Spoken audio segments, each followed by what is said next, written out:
Hello, everyone. Happy Monday to everybody. Welcome to the channel, guys. Thanks for hopping in here tonight. Going to be a really fun live tonight. I have some very special guests on the show tonight. We have the Chief Experience Curator, Mr. Trey Wade, is here, and then CEO Mike Montgomery, Blue Run Spirits, is going to be here as well. So definitely have some questions for him as to what Blue Run has planned, what they're currently working on, and kind of what the experiences that Trey's been kind of going through and whatnot. So definitely very curious to ask him that and see what his plans are, short-term, long-term goals, and stuff like that. So I do want to say hi to a couple people here in the chat. I said I don't want to keep them waiting. Drifting Drams, cheers. Good to see you as always. Katie and Ethan Turk, Drifting Drams. We got Tim Gargis in the house. Tim, what's going on? Cheers, buddy. Got Top Dog. What's going on? John says, let's go. Where are we? Tim Gargis says, Dan, looking forward to hearing from Blue Run. And absolutely. Mark Mason's in the house. Says the butterfly on parade. Cheers, Dan, and everyone in chat. Cheers, Mark. Good to see you, buddy. Richie Z is in the house. What's going on, Richie? Good to see you. Mash and Drum. What's going on, Jason? Good to see you as well, my friend. Peter B is in the house. Cheers, all. Cheers, Peter. Good to see you as always. Tim Corney's in the house. Cheers, all. Tater Dom. Cheers, Dan in chat. Cheers, Tater. Good to see you. Thank you, Jason. I try to look good, man. I'm trying. Got my church shirt on, man. Ben Drammond is in the house. Cheers, man. Good to see you. EJ, aloha, and cheers all. Sugar Kitty is in the house. Sugar, what is going on? Good to see everyone in the chat. Again, guys, very fun stream tonight. I'm very, very excited to have two, amazing, talented people here on the channel. Really, really excited. Again, I'm not going to keep them too long. Bubble Bath Bourbon, thank you, man. Good to see you. Great to see you. Northwest Bourbon is in the house. Cheers, man. Good to see you. I wish I had a Dusty Dan drip. Yeah. All right, guys. We're going to go ahead and introduce the two gentlemen here on my screen. First, we will introduce the Chief Experience Curator, Mr. Trey Wade. Trey. Yo, how's it going, Dan? Man? Thanks for having me, man. I'm so good. Good to see you. Thanks for hopping on. Thanks for taking the time to come on the channel. Of course. Next, we're going to introduce the CEO of Blue Run Spirits, Mr. Mike Montgomery. Mike. What is up, Dusty Dan? I just want to give a shout out to Northwest Bourbon and Sugar Kitty. Those are some great usernames. They're all good, but Sugar Kitty especially, whoever you are, like serious props. Shout out. I agree. You guys hear that?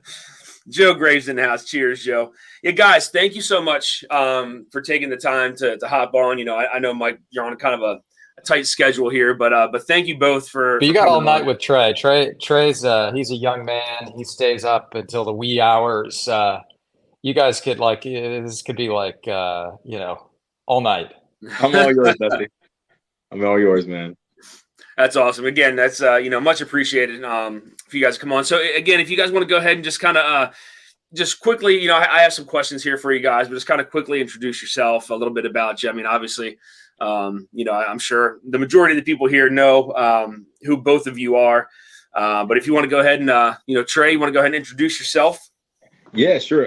So I'm one of the newest members to the Blue Run team, serving the role as Chief Experience Curator, which is completely made up. But the whole goal, my position on the team is to make sure that we have a really, really good experience around all of our products, and specifically, with the launch of our private barrel program, which I am immensely excited about. And so that's a lot of my focus right now. But we've got some other cool things that I'm kind of leading the charge on as well. So super excited. It's been, I think, maybe 30 days that it's been public knowledge that I've been on the team. And so fast and furious. We went live today with our portal, which we'll talk about, I'm sure, during the call.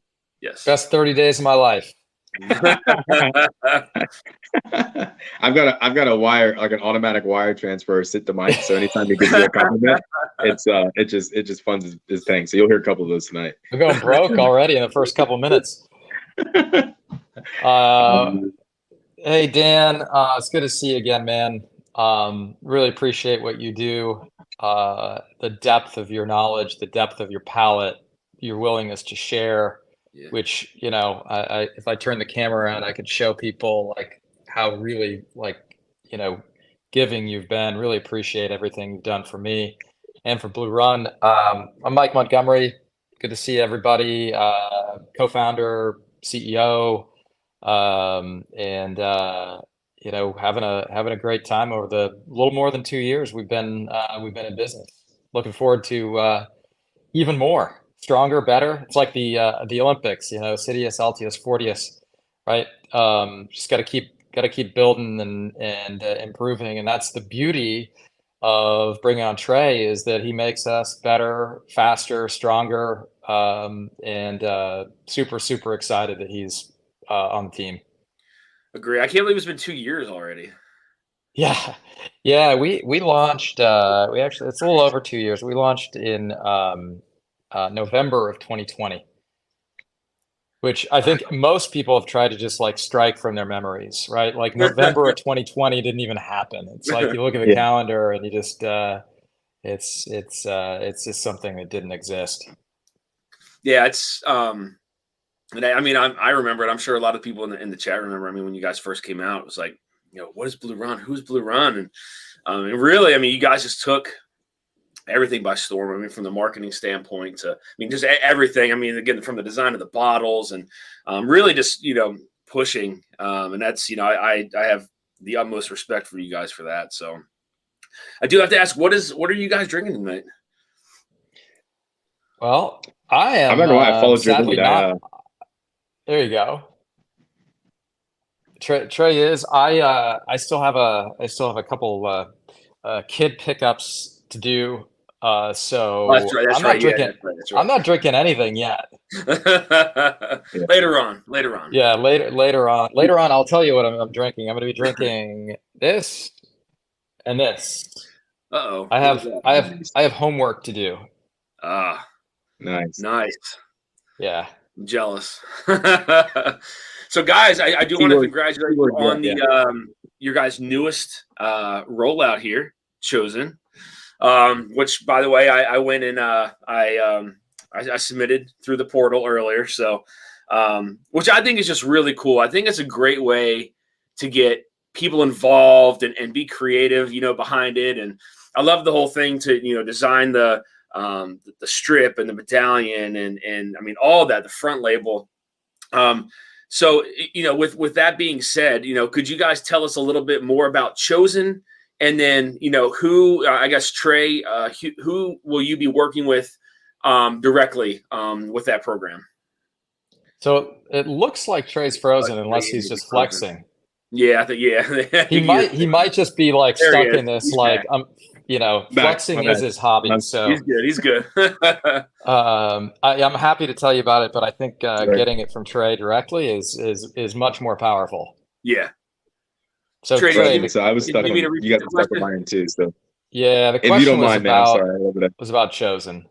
Yeah, I'm just saying, a big congrats to Chosen. I said I think it's really cool. The whole thing behind it, giving people the opportunity to kind of be creative behind it and create their own, the labels and the butterflies, the medallion. I mean, all that stuff is it's really cool, and I mean, a great way for people to be more involved, with the Blue Run community. If you could just tell us a little bit about Chosen, and then who will you be working with directly on that program?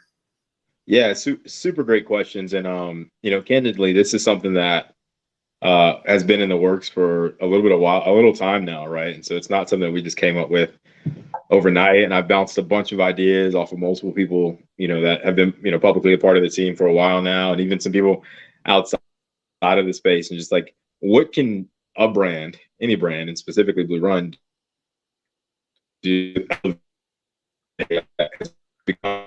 evolve from something super now. You can, quite frankly, get private, you can certain brands, how you take that to the next level, right? We have a little bit of a an opportunity to catch up as it relates to like having a distillery or having, God's amounts of whiskey to be able to go out the market with. And so I wanted to make sure that people had a really elevated experience as related to a private barrel program. And the term chosen came from honestly just a play on words, right? There's a lot of selective processes that go into our program and really any program.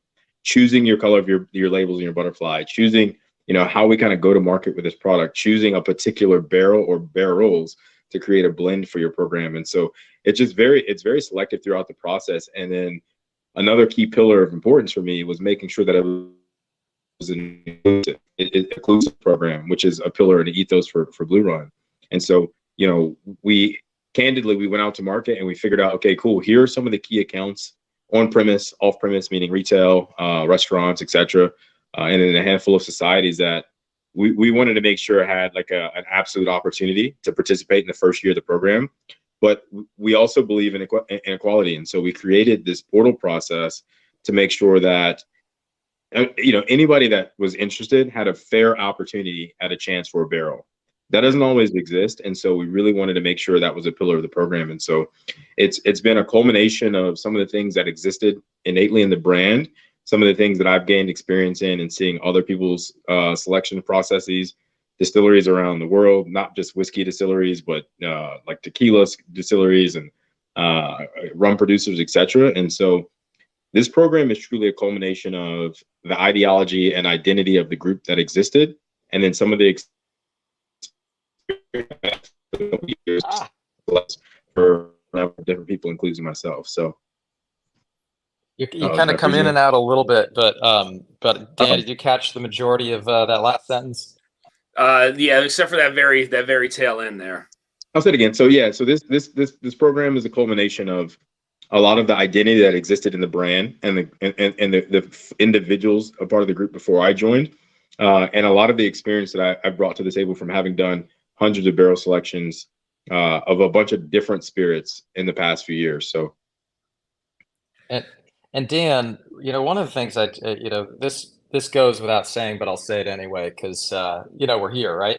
But we tend to do things our own way at Blue Run, right? The theory is, at least from day one, that just because it's been done a certain way for over 150 years doesn't mean that that's the only way to do things. Right. And granted, some of the things that have been done for 150 plus years are amazing, right? I mean, absolutely amazing. But there's also aspects of this industry that tend to feel, at least to me and to Trey and our team, a little bit stale, right? In need of, a fresh coat of paint or a little bit of lipstick, and so, this chosen, opportunity is just another chance for us to put our spin on what the world looks like from our perspective. And we hope that people enjoy it. We hope that it's a new and unique experience. And, it's not just simply, selecting the color of your butterfly or whatnot, but what the program that Trey has designed is really deep. It's also really intuitive. And I think that's what makes it really cool, is that it's the intersection of new and old. Right. Which is what Blue Run really, is all about. Yeah, I mean the whole thing behind it. I mean, as soon as I heard, what it was going to, to be like, I mean, basically what it was about, I just thought, I mean, what an awesome opportunity for people. First off, with the draft, for groups to go ahead and join, and then now, for anyone in the chat, you guys can go to Blue Run Spirits, their webpage, and enter into the portal. Put your name, all your basic information, and then from there, you guys can enter, like I said, design basically your own bottle of what it would look like, and then submit it, and to have a chance to have an amazing experience. I mean, so like, could you walk us through what that may look like as far as, maybe picking out a single barrel from that program, right? So do you go based off of like a profile that I'm looking for, or how does that work? Yeah, so this is a little bit of overlap of tradition, right? Because I don't want to select the barrel for you; it's your barrel, Yeah. right? So I've got opportunities for everyone to taste their barrel before they put their name on it officially. And so over the course of the next 4 months, after starting in April, I'll go to different markets. I'll essentially be in 2 different markets a week, and I'll invite anybody that's been selected for a barrel selection slot to participate. So imagine, you seeing your favorite artist on tour, and you say, "Here's the city and date that makes sense for me. I'll jump in there and go there."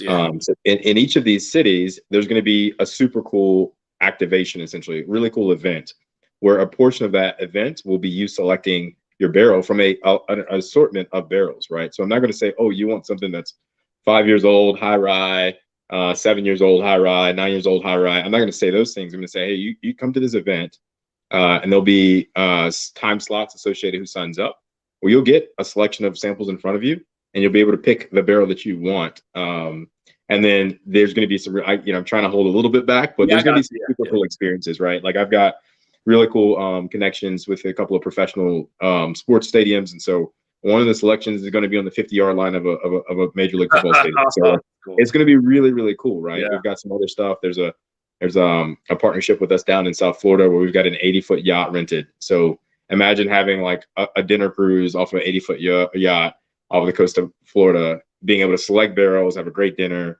do some other cool stuff. Yeah. Right. And so it's going to be a really curated experience. The folks that RSVP to the event, you're going to be, treated like the true important members of our community that you are. And there's going to be things that happen after that, right? One of the challenges that I saw with barrel selections, one of the opportunities that I saw with barrel selections is it felt overly transactional. And granted, look, at the end of the day, we're still running a business, but you guys, like literally, I tell people all the time, in 2 years, in this organization or people like you, your followers, and any bourbon society or any retailer that has bought into the change that we're trying to enact. And so I want to give back. I want to use this program as an opportunity to give opportunities and experiences back to the folks that have helped build this brand at the high clip that we've grown. And so it's going to be really, really cool experiences throughout the end of the program, not just during the selection, but even after and even later this year. So there's a lot of different touch points, and you're probably going to feel like, man, I don't hear about anybody else but Blue Run if you're a part of this program. And that's kind of by design. Yeah. I mean, that's, you talk about such a unique opportunity and experience for people and giving back. I mean, what an opportunity to do things like that. So not only go on a barrel selection, but do it in fashion and style, right? At a 50-yard line somewhere, or like you said, maybe on like a yacht. And I mean, that just enhances that experience even more. Like that's it's such a cool opportunity. So I'm looking forward to it. Like I said, I entered, so I'm keeping my fingers crossed. And there's gonna be probably thousands of people who submit entries. So either way, really, really cool. I actually know one of the guys who got in through the draft, Big League Bourbon. He was selected. Yeah, so that's really cool. I sent him a big congratulations. I'll talk a little bit about that because there has been some questions on my end about just like, hey, I've seen some people post about that, and I try to be. I'm a very transparent person. Like I try to give as much detail as I like imaginably possibly can. And so what the team has done, and I solicited the team, hey, like we have to create some sort of balance. We want to make sure that we're not oversaturating one particular market. We're not, showing any quote unquote favoritism, anything of that nature. And so I solicited our the team that's at Blue Run. I solicited our distributors, our distribution partners, et cetera, and just trying to figure out, okay, who are if we had to put one barrel in every market that we're able to put a barrel in, who would be the one or two people that we could do that with, right? And so the team we've gone back and forth for some time now, putting those lists together. I've literally spoken to every single person that's been on that list and said, hey, look, tell me about what you have going on. Candidly, like I leaned into any group that was big into charitable aspects. I leaned into groups that were, focusing on bigger than just bourbon. And so there's a lot of groups that have something other than what a traditional whiskey group would have going on that we wanted to make sure had an opportunity to participate in the program. So that's how a number of people have already said, hey, look, you're guaranteed an allocation slot for this year's program. There's some other people like Total Wine that hands down just move more cases than anybody else, and so we made sure that they got to participate as well.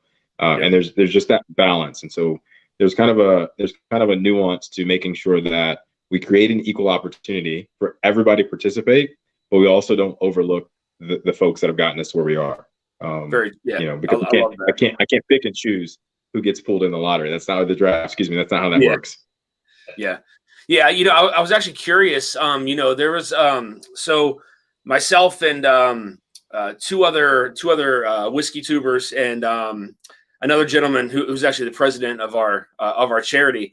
So we just created something called Barrels for Hope, and Barrels for Hope is it's going to be a charitable organization. We have a webpage, and we're donating to we're partnering with a liquor store in Illinois and doing barrel picks, and all proceeds go to the four different charities that we picked. One was Folds of Honor for the military. One was the breast cancer, breast cancer. The other one was Make-A-Wish Foundation.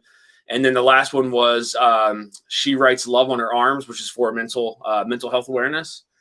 That's awesome, Dan, by the way. Congratulations on setting that up. Cool, that is really amazing. Yeah. I mean, and just this year alone, I know we're not going to be able to get into too many barrel picks because we're starting in March. But we're looking to raise about $40,000 for those charities just within this year. Wow. Next year there'll be more opportunity than that. So so with that draft, when you enter in that, are there still slots available for that, or is that done and over? Yeah, it's super cool. So the way it's working is the draft is essentially the open pool. Everybody can submit to that. On March 23rd, we've left 16 allocation spots open. And so the reason I don't say 16 barrels is because we may have people that do a 2-barrel blend versus a single barrel. And so we look at them as just like allocation slots versus number of barrels. We obviously have a finite amount of inventory, and so there's going to be some give and take in terms of number of blends versus number of single barrels. But on March 23rd of this year, we're going to have our live stream draft party, and we're going to announce the 16 individuals or groups that fill those last slots. Right now, I want to overly communicate. Do not give up. Like this is not a one and done thing for us. This is going to be a staple of the organization for years and years to come. And we hope to be able to scale it, especially once we have our own distillery. But for this year and probably the next year or the next year, it's going to probably stay about the same size. So relatively hard to get in. But as we grow the program and grow, and I only say that to say, once the portal closes, like the draft portal closes on March 3rd, we have just a general inquiries to put your name on our communication list for our private barrel program. And so there's going to be ways to stay engaged. There's going to be things, even if you don't necessarily get a private barrel allocation this year, that you can participate in the program. That's super cool. Thanks for dropping that link, Barrels for Hope. I'm gonna put that on my phone real quick so I can check it out after this. But in short, so we've got 16 slots out on the 23rd from the pool of people that are participating in this portal that's open right now. That's what we'll pull from. That's so cool, man. It's such an awesome idea, especially, once, like once you said, you guys expand.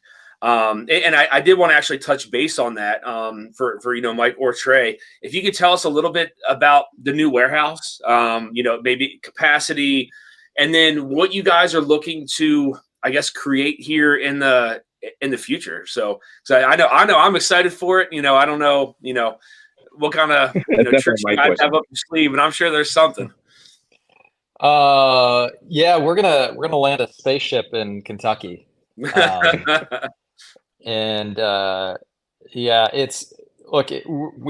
really excited about where we're headed. For the longest time, and Dan, you go back like nearly 2 years, the first time that you and I, were able to chat with, I think, with Scott.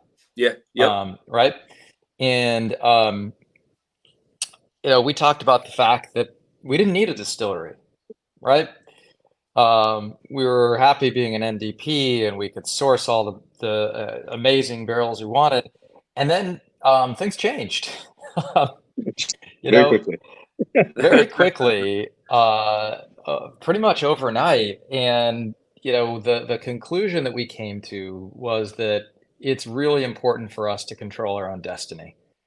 Um, you know, being in a position where we are at the whim of brokers or different producers to make barrels available that are the right math bill, the right, the right age, all that became much more of a challenge, and getting these barrels at the right price as well. So, um, we fought it for as long as we could, and then we just decided we have to do this for the longevity of the brand, to make sure that Shaylin is going to have enough barrels to be able to work with and continue to innovate with, for Trey and the Chosen program to have to continue to increase its allocation of barrels. We needed to go this way, and so we're doing things in the typical Blue Run way. It's gonna look and feel a little bit different. It's going to be as inviting as possible. One of the things that we spend a lot of time talking about is that we believe that we're the most accessible brand out there. All well and fine. The shift is going to be, with a new facility, with the Chosen program, to be the most engaging brand that exists, right? We can be accessible, but that's kind of a one-way sort of line of communication. So, there needs to be a back and forth. We think that back and forth doesn't necessarily exist as it should in this day and age. And so, if you can take those principles and the principles that Trey talked about earlier, which are youth culture, aspiration, and inclusivity, we're going to jam all that stuff into a distillery. And it's going to be a lot of fun. It's going to look different. It's going to feel different, but it's also going to be very inviting, very unlike, sometimes you'll go to someone's house and they'll have a bunch of white furniture and you're not quite sure you can sit in it. Like, is that sitting furniture or not? We're not going for that sort of perspective. We're going for the perspective that everyone's welcome, no matter what you look like, where you come from, what your beliefs are. This is an inclusive place for everyone. Really excited about the location in Georgetown, Kentucky.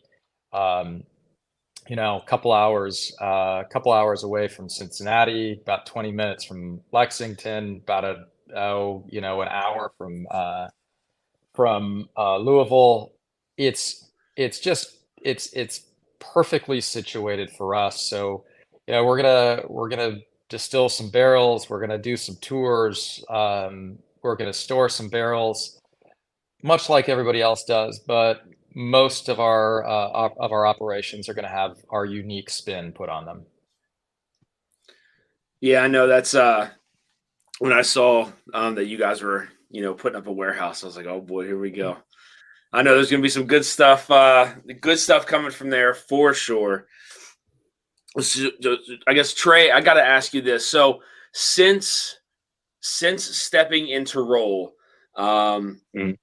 what has been your biggest focus? And then I guess, what is it like? What is it like, or how often do you get to work with Shaylin? So the biggest focus is just making sure that I'm like plussing up everything we already have going on, right?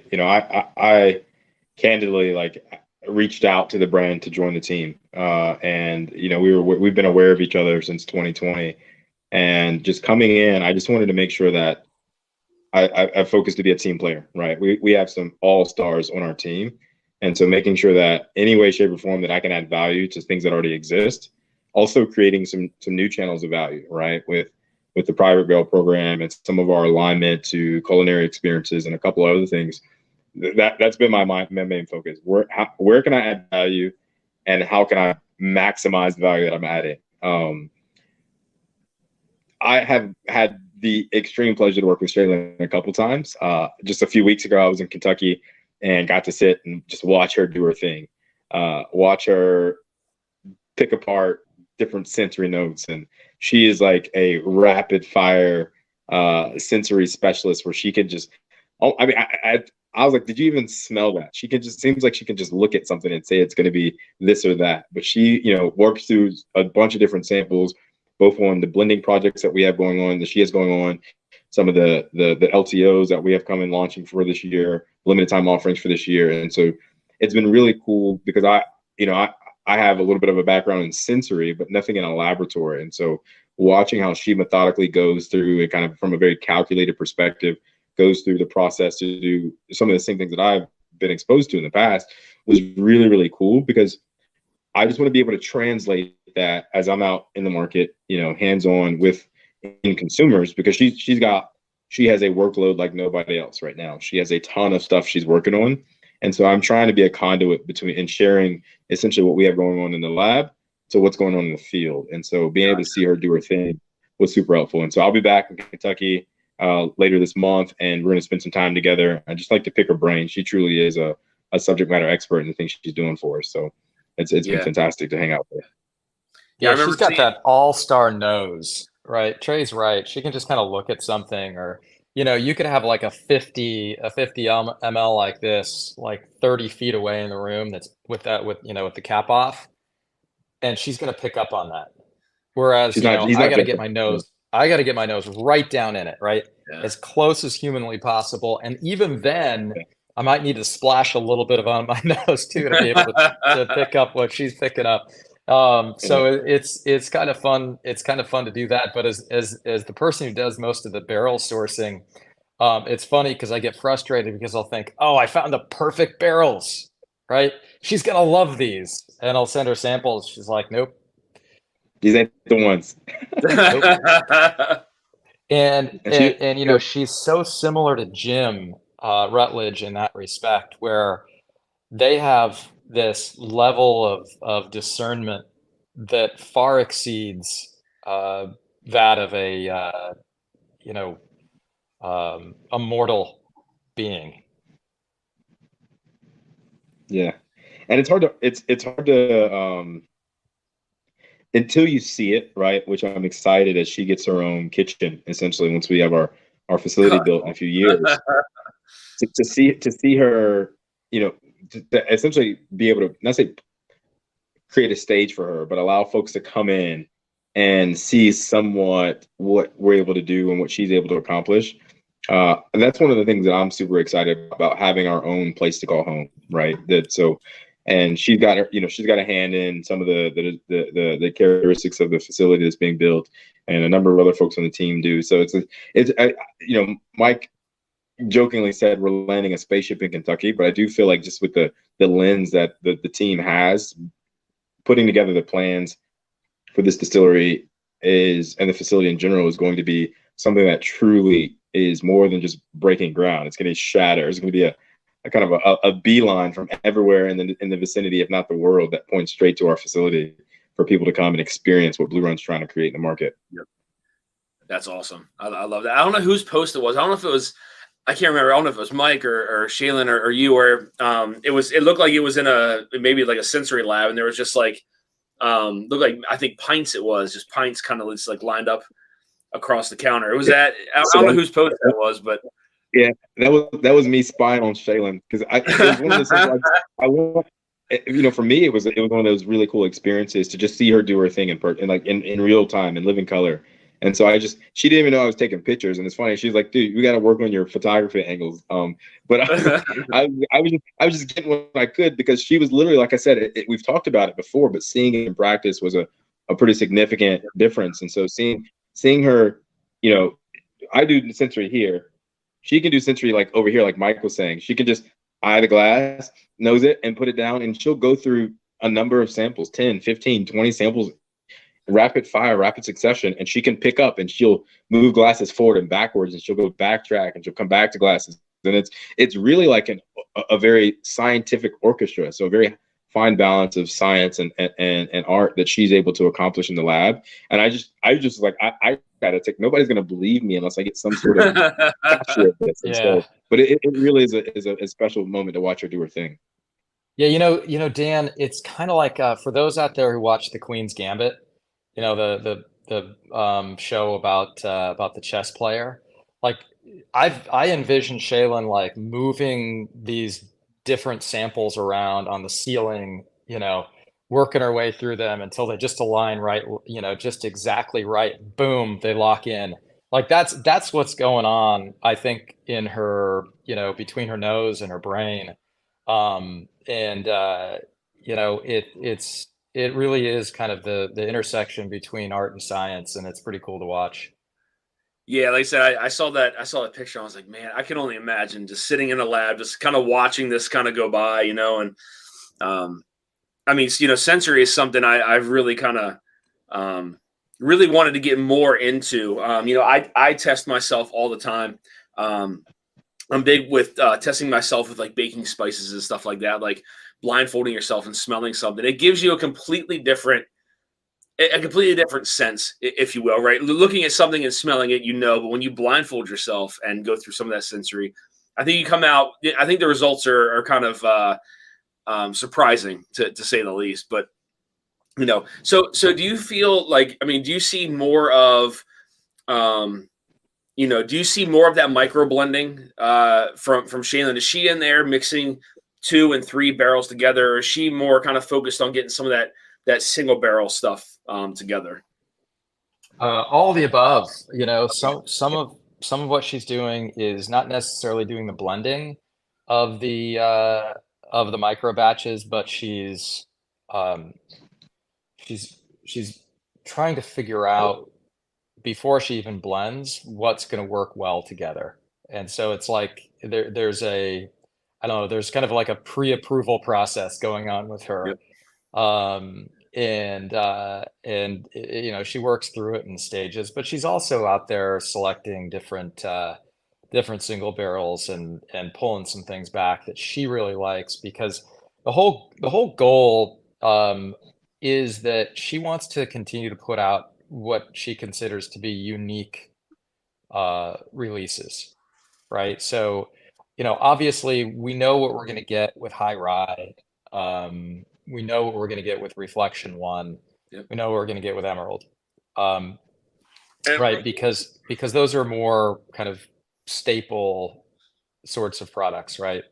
But at the same time, we also worked really closely. Trey and I worked really closely with Shaylin on the barrels that were allocated to Chosen.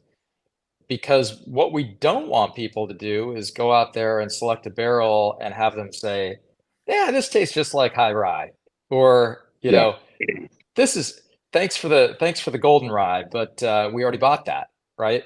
And so a lot of thought went into differentiation, I guess is the best way to say that, right? Because everybody wants a unique experience. I remember somebody telling me from another master distiller, good guy, good friend, who said he had somebody come in and they wanted to select a barrel that tasted as close as possible to dirt, right? The person didn't want their selection to taste like, the typical release from that distillery. They wanted something that tasted like dirt. And the guy was like, I got it, like 30 minutes later, he'd thieved out a sample, and he's like, I've been saving this one for you. Now, we're not selling whiskey that tastes like dirt, but we are selling. I've been through all of them. We don't have any of those. Sorry. Yeah, we are selling unique experiences, and we want a a bottle that's been a barrel that's been selected by you to be able to complement the rest of the bottles of Blue Run on your shelf, not imitate them, but complement them. That's awesome.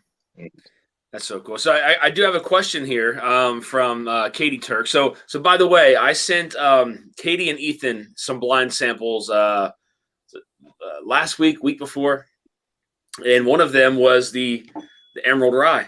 Nice.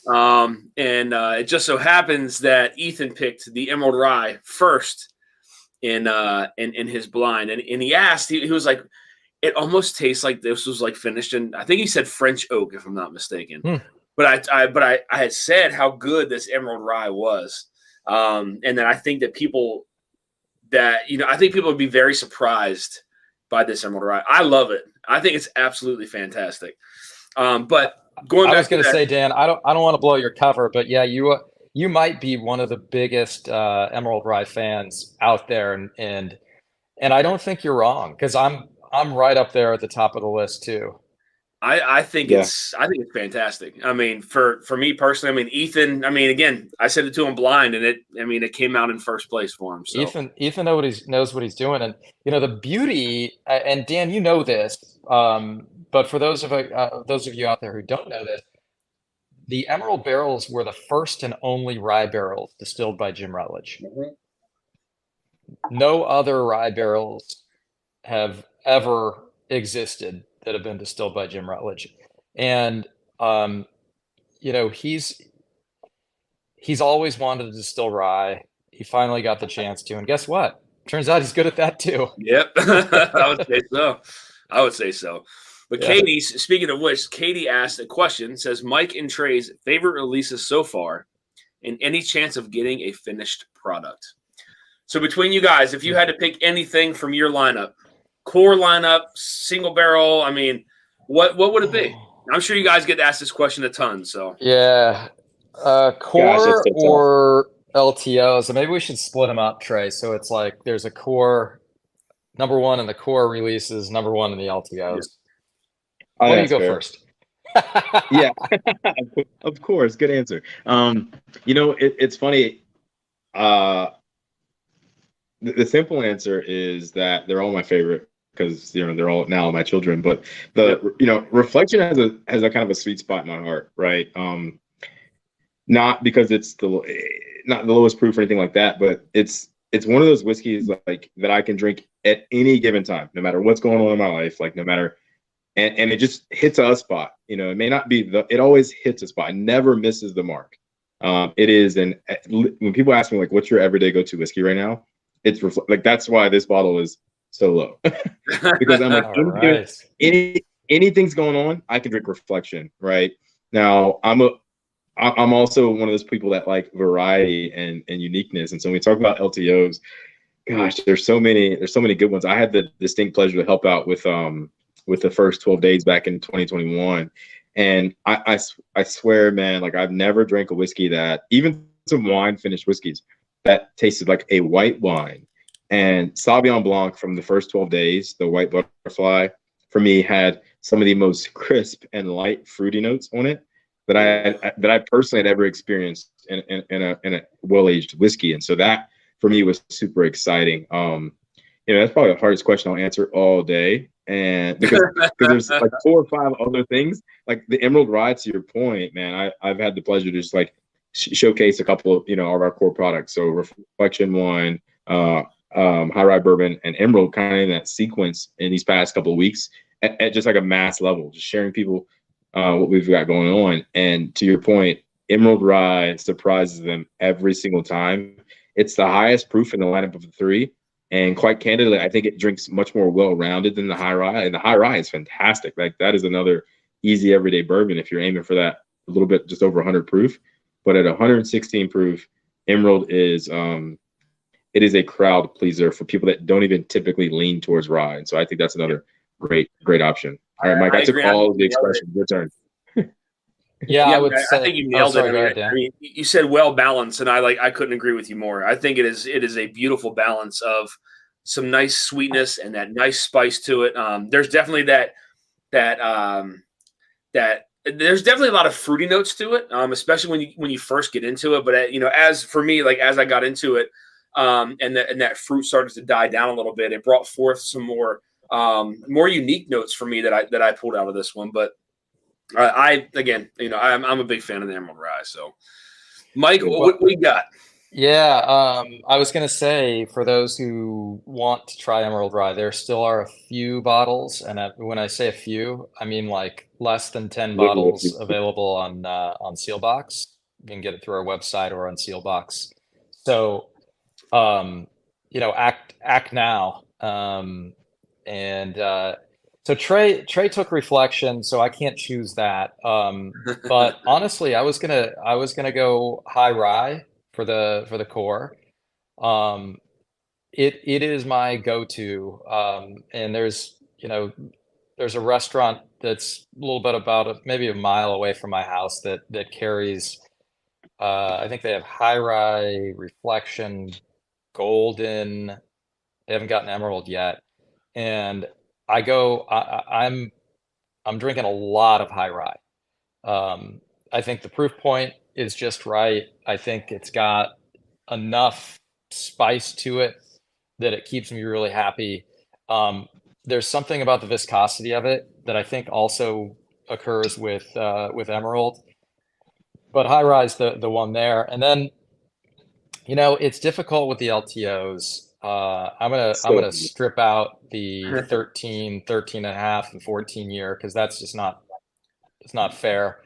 Um, and I'm gonna say Marrakesh Market for the flight series yeah, that's a um, good one. is incredible. And if I could choose a second, I'm gonna go back to one of Trey's named creations from the original 12 Days release, and that is Island Spice Cake. Oh, That was a good one Island too. Spice Yeah. Cake is perfectly named. It is just right on the nose. Um, and it's something that I've now kind of like, I hate to admit this, but it's back in the box and it's kind of hidden because I want this to last. I need this to last a long time, and I'm afraid it's not going to. did it give off those tropical vibes?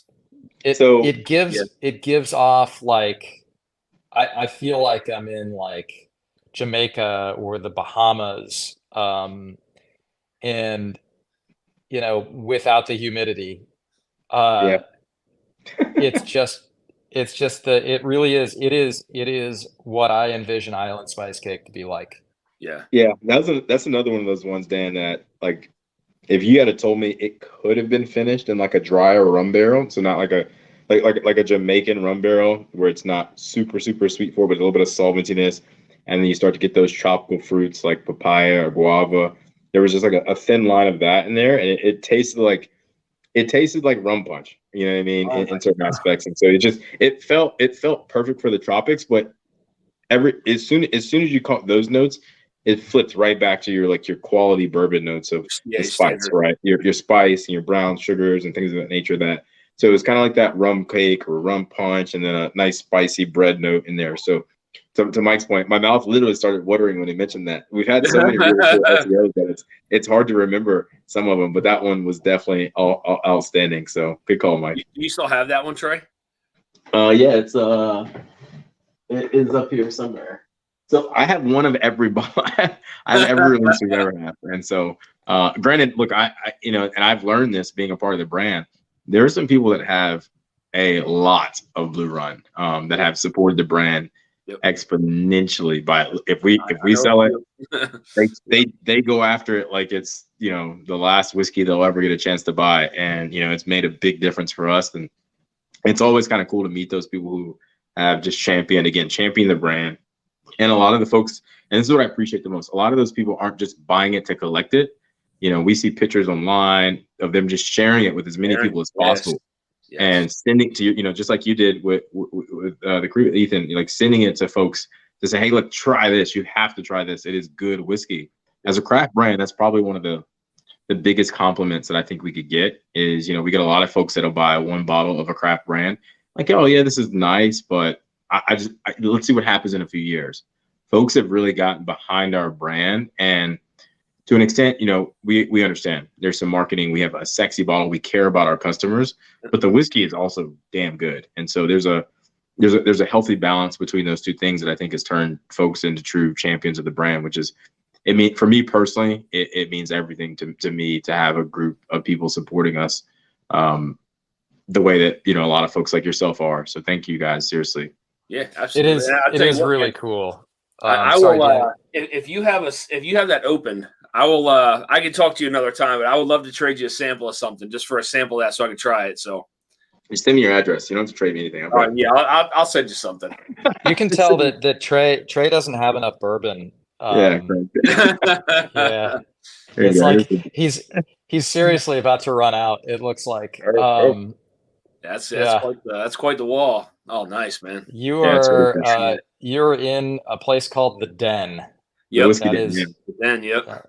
And the Den is like Disneyland for people like us who are here tonight. But you know, if you're looking for it, Trey certainly got it. But to Trey's point, you know, we love the support, really appreciate it, and we understand also that, you know, we're putting out some releases that it's not like going and buying your favorite bottle on the shelf that's just always going to be there forever and ever and ever.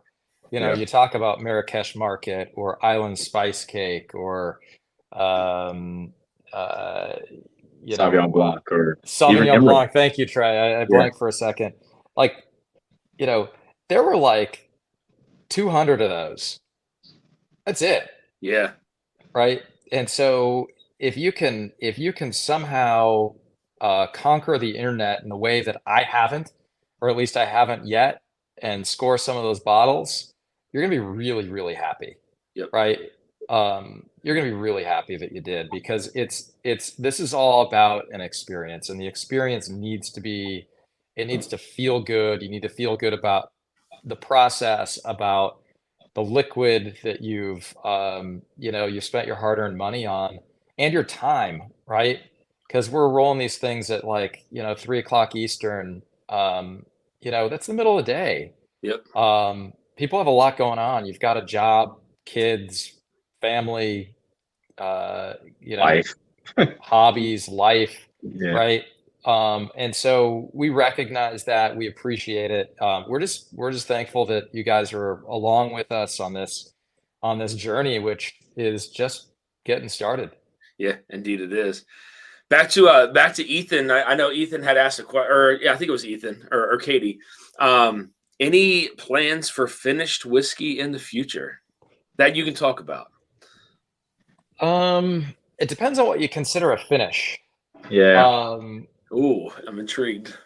So I'm not going to necessarily tell you and Ethan what it is, but there may be a Mother's Day release coming that you might want to keep your eyes open for.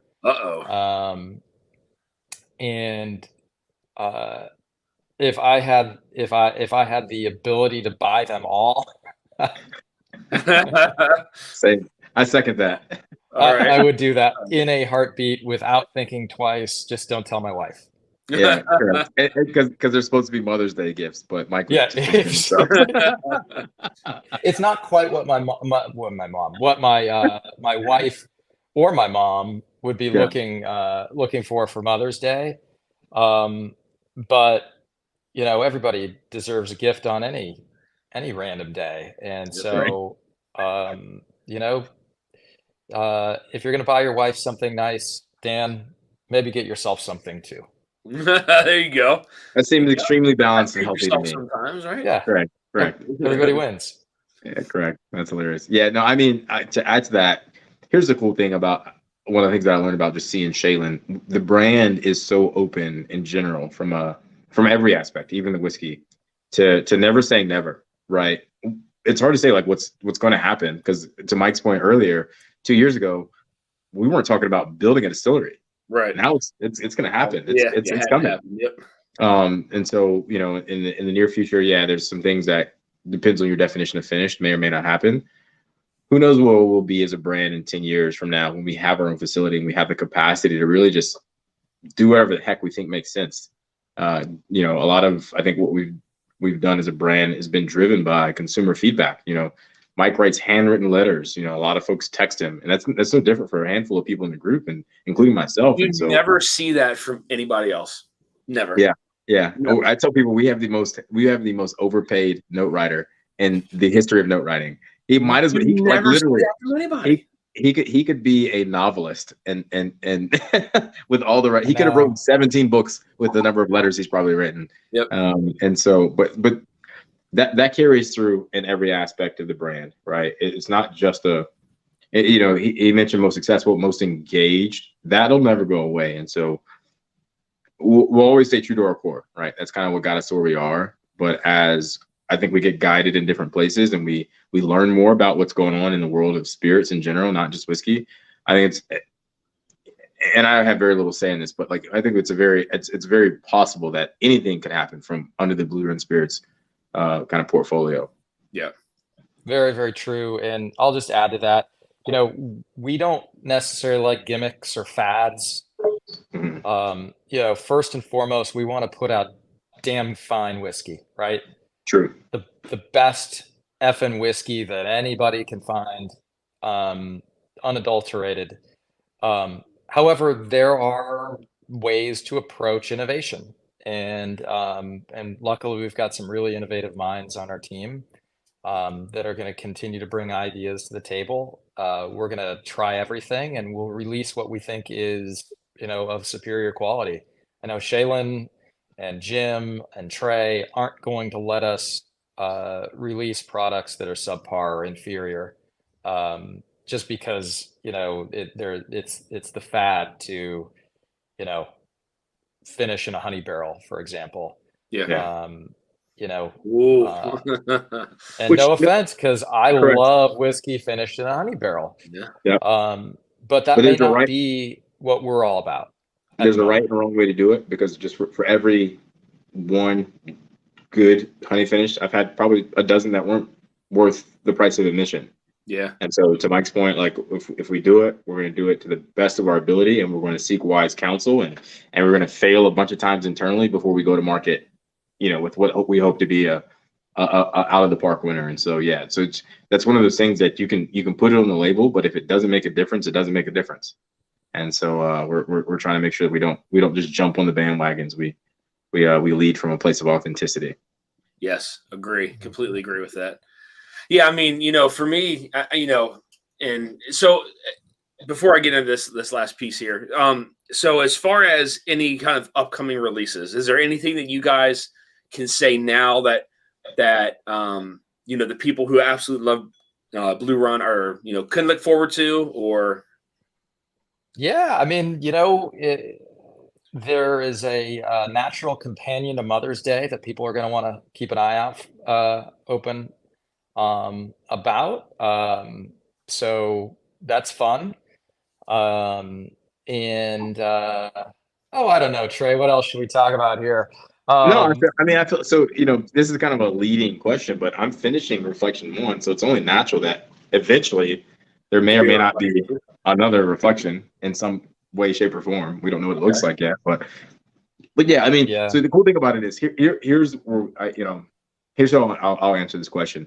We're in a space of opportunity for innovation. And so, and as a small brand, even though we have some strict parameters around when and we can't do things, like you never know what we're able to come out with, right? The 12 days from this past year was significantly different than the 12 days prior between the box designs and the names. I think our winter solstice release was pretty badass. Excuse my French. I don't know if we're able. If this is a family show or not. Whatever you want on it. but yes, I mean, we're always going to push the boundaries, and I say the chosen program this year with all the alignments to just the sports aspects, it may look different next year. We're going to yield we're going to feel the consumer feedback, and if we can make it better, we're going to make it better. We're going to make it better regardless. It's always going to be pushing the envelope. And so this year, you could probably expect a couple of things that are going to push the envelope. And so, this is a great. There's no back. That is a Ricky Z. Great question. Great question. Out of this one, Mike. Go for it, Mike. Do it, Mike. Come on. Maybe. All right. Look, I was looking for the answer too, Dan. I was hoping for the answer too. So I'm waiting on that. I'm waiting on those. Yeah, we're working on some different innovations with glass, and keep your fingers crossed, everybody, that we can conquer that next horizon. It is pretty exciting, because we're not going to do 106-gallon barrels. So how do we make certain single barrels go farther and allow more people to get them? So that is certainly something that's been on our minds for quite a while. We've just got to make sure that aesthetically it works. Right? I mean, going back to these 50 mLs, they're great, but you can find these anywhere. Correct. They look the same. They definitely do the job, but there's nothing truly like Sexy. monumentally exciting about it. Exactly. So everything in its I guess in its right place, and we're working on getting there. So Richie Z, fantastic question. Really appreciate that. So By Jake's the got way, another good question. Richie Z is across almost the entire whiskey tube. Richie Z is always in everyone's chat, just by the way. I love He that. is always, Thanks for tuning in, Richie. yeah. So Jake has a Jake's got great question. He too. says, with craft whiskey on the rise and legacy brands continuing to innovate and put out new stuff, how does Blue Run differentiate themselves from other craft distilleries? So I can, if Mike, if I'm going to take a stab at this, because Sure. for the past few years, right? So a lot of people may or may not have read in the initial. So I've had the opportunity to serve for a large whiskey organization, Whiskey Society, and serve as kind of the conduit between that organization of over 30,000 people and a bunch of craft brands. Yep. And legacy brands as well. And one of the things that I still feel like Blue Run has led the way on is truly the word that Mike mentioned earlier, is engagement. A lot of folks, and I just sat in kind of a staff training a couple days ago. A lot of folks are still trying to figure out, like, how do we just take care of our consumers? How do we learn who our consumers are? And the reality is, those are habits that were created generations ago, if not years ago, and it's hard to like make those up. Where the inception of this brand was connected to the consumers, just engaging and taking care of and listening and providing feedback and insight and doing these things from the top down. Every member of our team has in some way, shape, or form done something like this and just engaged, and we'll continue to engage. And we, Mike, as our leader, will make sure that we all continue to engage. And that makes the most significant difference, in my humble opinion, because some organizations are so big that they've lost sight of how they got there. And it's somewhat natural, but I think we're so mission focused on that not falling out of our identity, that whenever we talk about our growth our growth scales and our growth identity, it'll always be a thread there. And so engagement's going to stay big to us. We're always going to touch our consumers in multifaceted ways and in tangible ways that allow us to continue to make sure that they feel that the support that we feel from them. So that would be my answer to that question. I'm curious to hear what Mike would say, though. Well, that was a really good answer. And Dan, actually, you don't really need me on here because Trey's got this. Trey's really got this on lock. If there's anything even minor to add, I think that we generally. Oh no! Lost Mike. He was about to give some trade secrets. That's what happened. Yeah, exactly. Sorry, somebody called, and that was that. Our lawyer must have jumped in and said, "Mike, chill out." Yeah, exactly. Sorry, that was my lawyer. Generally these larger incumbents, they're not so nimble. If you think about how quickly one can turn a cruise ship. We pride ourselves on moving a lot faster than that, trying to be more responsive to what we're hearing, what we're seeing, the feedback that Trey mentioned earlier. But we're going to keep pushing these boundaries. So, you think that like we've done plenty of single barrels, we've done plenty of small batches. Those things exist. But the idea of the micro batch, right? Something that is between 2 and 5 barrels, which is really the true art of blending. And, people talk about, 1 + 1 = 3. It's more like, 1 + 1 = 23. Correct. And we really think that we're at the forefront of blending in a way that others aren't. We have some true experts there. And we also have this Bourbon Hall of Famer we get to we get to work with named Jim Rutledge, Yeah.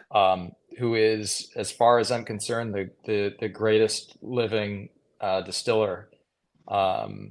And the layers and the complexity that he's able to create in his distillate. And if you look at high rye or emerald, specifically, he's doing things that other people aren't doing, right? This isn't mass market, mass produced, Vegas buffet bourbon. This is special. This is craft. This is, it's not going to make you cry, but it's like it actually has layers. It's like peeling layers of the onion. Yep. He is that good.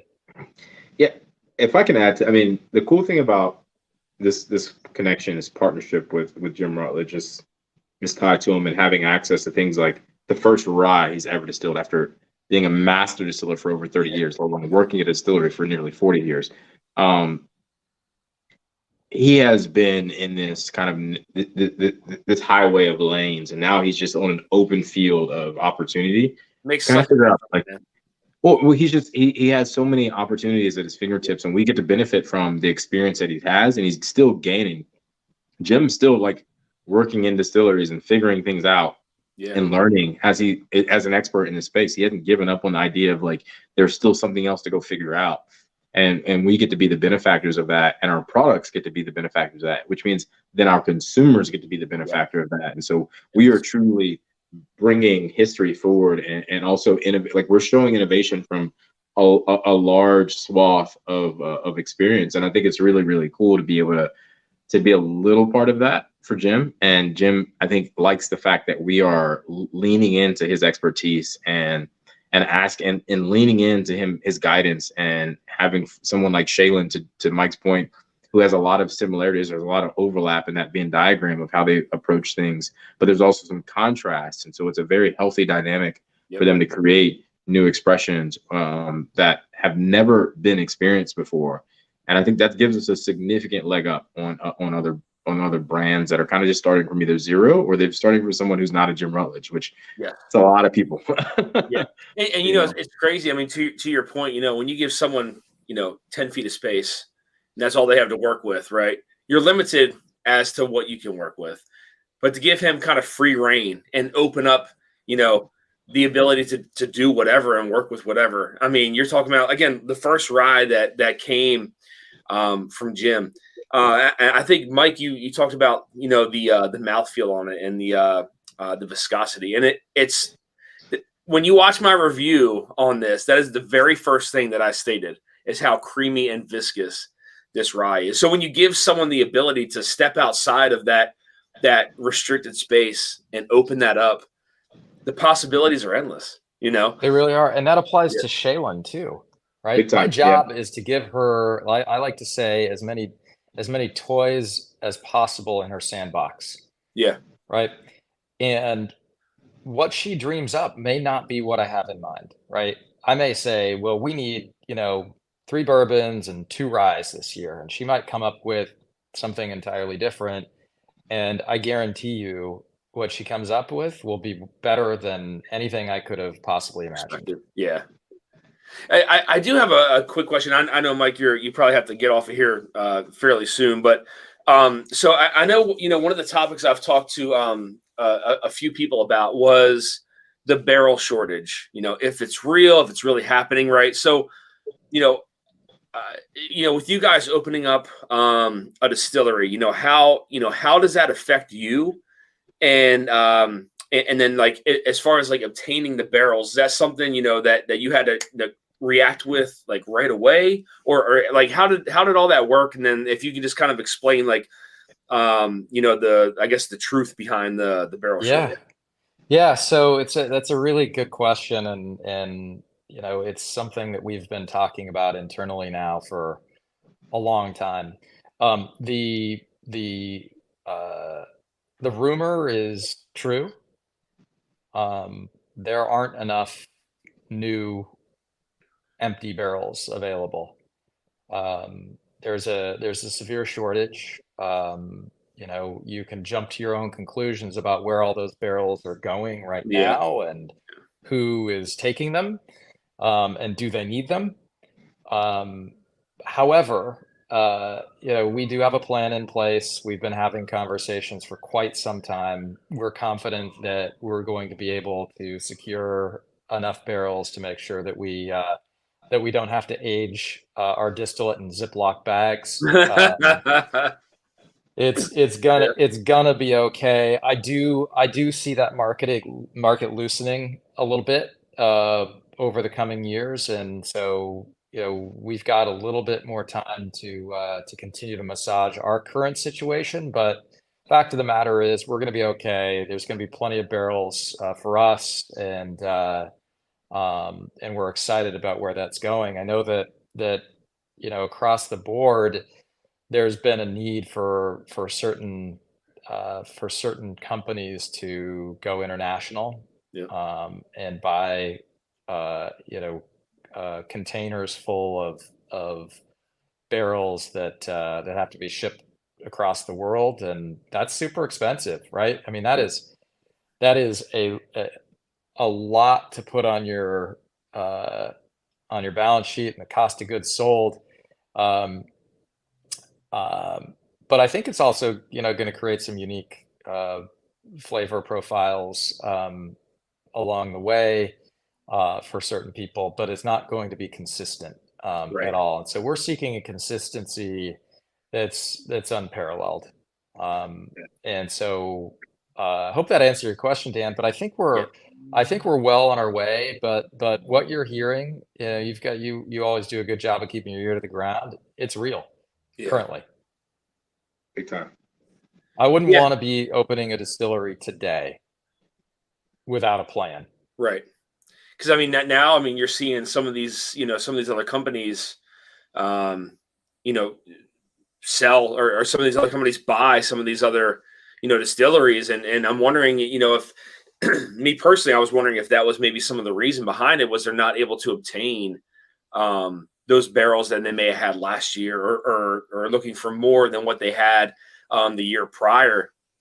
So, I know it was a big concern to people, but when I heard that you guys were, opening a warehouse, I had figured you guys had secured something already. Otherwise, it wouldn't have happened. So, but that was definitely a question I wanted to ask you guys for sure. We're crazy, but we're not that crazy. Yet. You just give us a little time. We'll get there. Yeah, that's correct. That's a really good disclaimer. Yet. Yeah, Jake says, I work for a very large corporation. The analogy, I use a big boat, small rudder. The whiskey industry is flooded with craft. Consumers have choices. Also, whiskey tube influences the consumers. Yeah, big time. Like, this is well said.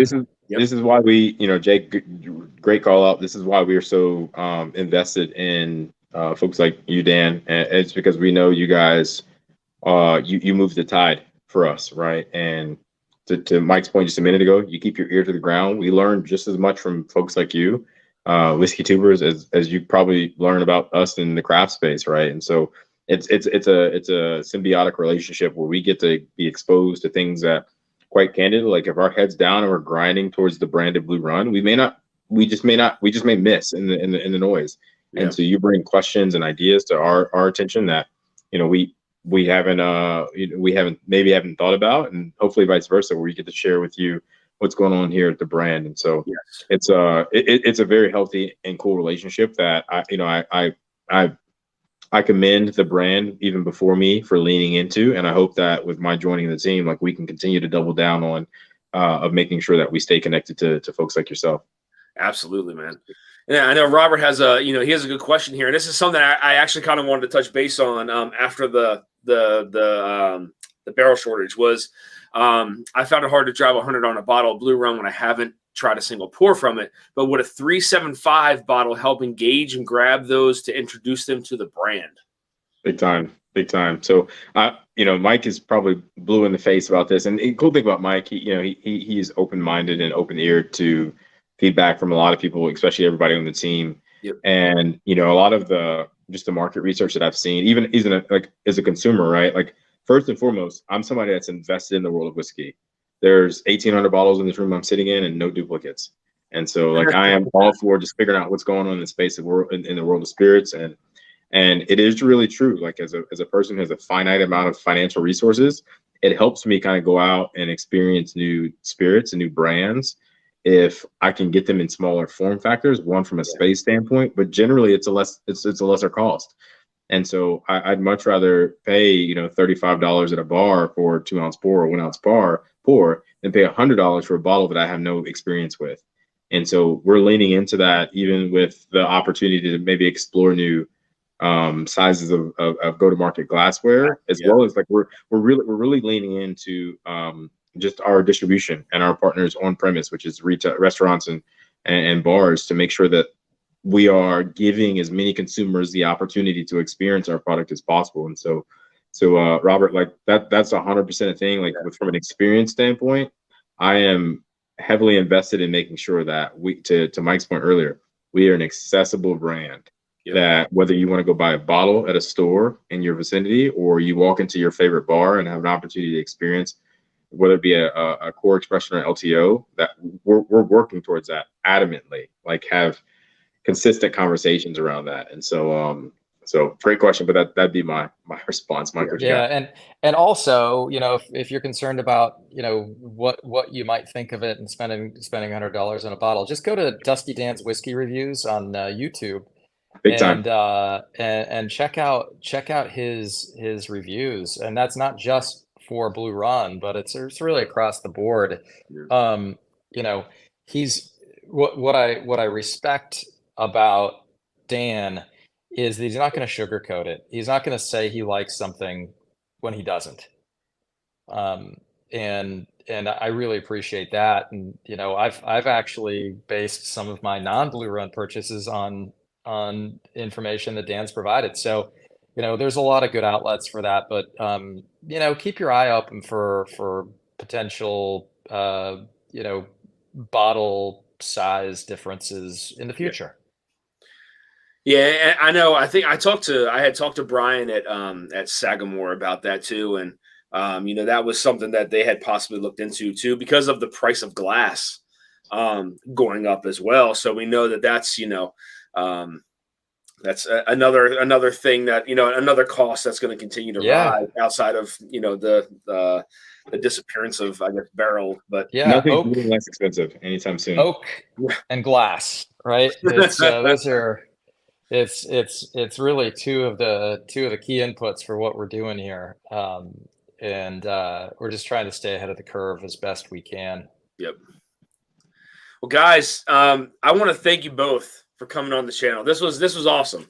Again, this is the first time I got to sit down and interview anybody. So, I was I'm not gonna lie to you, I was very nervous at first, but as you guys started talking, you were awesome. Yeah. And we'll keep doing this until you're perfectly comfortable. How's that sound? That sounds good, man. I'm down. We'll be back next what is this? Is today Monday? We'll be back next Monday at 8 o'clock Eastern.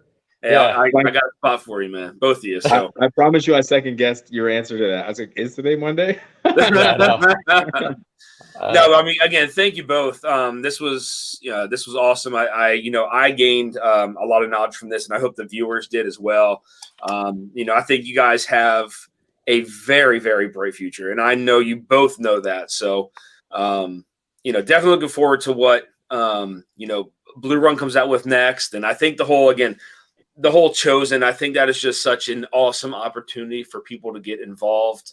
To people for people to learn more about the brand and what's behind the brand. And again, that opportunity to be involved and create go and pick their own single barrel. And then to Trey's point with the draft, to find, the companies that look to contribute back to, with their charitable donations and stuff like that. I mean, it's awesome to see. From that to Mike, handwriting letters. You don't see that from any other company out there. So I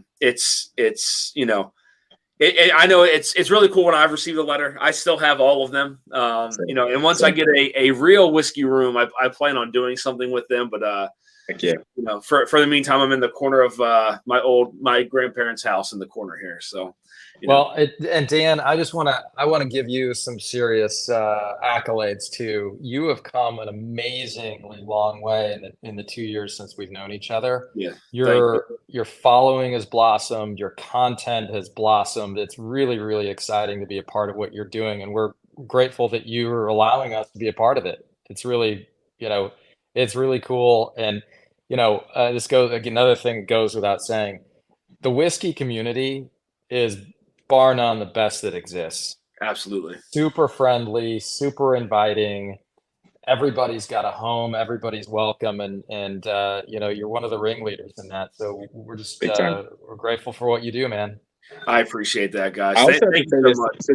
So Dan, this may be your first interview, but so our portal went live at 3 p.m. Eastern today. Yep. You were the first person that we've spoken to since that, and so your following has the most intel about just the detail of the program, anything that wasn't written in the press release, just some of the details about a lot of things that Mike talked about. So this is quote unquote breaking news. A lot of stuff that we talked about. Yeah. So thank you for reaching out, because this all happened because you reached out to us and said, "Hey, I love what you guys have going on.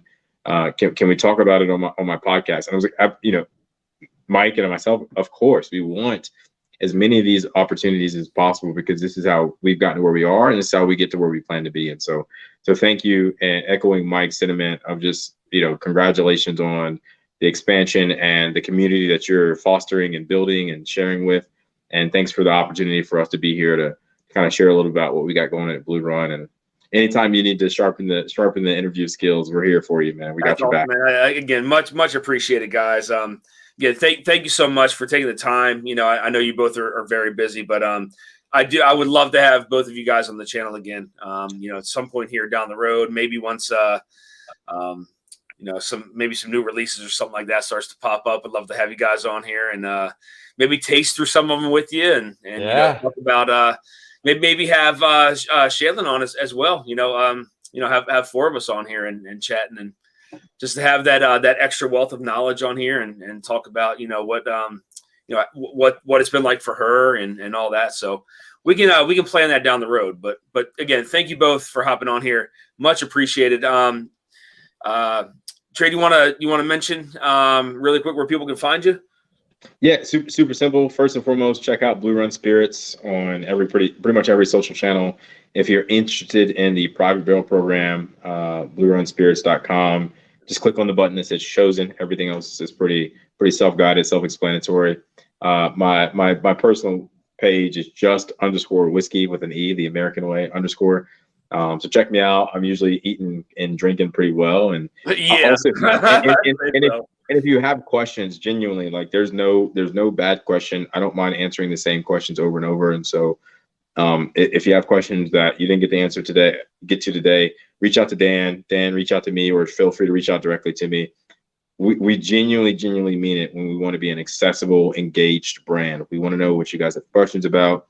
We want to share as much information with you as possible. So thanks in advance for whatever's to come. And Dan, just genuinely thank you for having us tonight. This has been the highlight of my day, and it's been a busy day. So thank you. That's awesome, man. Thank you so much. Thank you. And Mike, you can let the people know where to find you as well, sir. Yeah. So Trey covered most of the pertinent places to find us, but for me, you can on Instagram, you can follow me at Ella's Dad Mike, and on Twitter, it's just my name at Mike Montgomery. Let's see a little bit of traffic there. The South Carolina bourbon world is heavy on the Twitter game. So feel free to follow me on either, and friend me and drop me a DM. Say hi. Let me know you're here tonight. I'm going to add a shameless plug. So we have a team of folks that help us make sure that we're saying the right things in the right places. And LinkedIn for whiskey folks, right? We have a lot of people that reach out via Instagram and things of that nature. We post a ton on LinkedIn about our articles, about what's going on as positions open up if you want to work with or for the brand. And so as most of these whiskey consumers are professionals in other worlds, like check us out on LinkedIn, right? Blue Run Spirits, on LinkedIn, and you'll do a good job of staying up to breast with some of maybe just the more professional information we have going on. And so that would be the only addition that I would say there. But or TikTok. You can find us on TikTok. Although Trey and Dusty Dan are going to be doing some sort of duet soon. So be on the lookout for that's the breaking news we've been looking for, everybody. If this is the TikTok dance, I got it. I think you guys have nailed that. It's pretty exciting. Funny. That's hilarious. Awesome, guys. Katie, thank you for posting that. Yeah, guys. So over at Shared Pour, just really quick before we sign off, over at Shared Pour, I do have the remaining bottles of my very first barrel pick from Sagamore. It's $54.99. So $54.99. Great price. Yeah, $54.99, and that's an 8-year rye from Sagamore. Katie, thank you very much for dropping that link. Like I said, you can find that there. Again, big thank you, Trey Wade, Mike Montgomery. Thank you guys so much for coming on the channel. Looking forward to speaking with you guys again. We're going to go ahead and sign off here. Until next time, guys, stay dusty.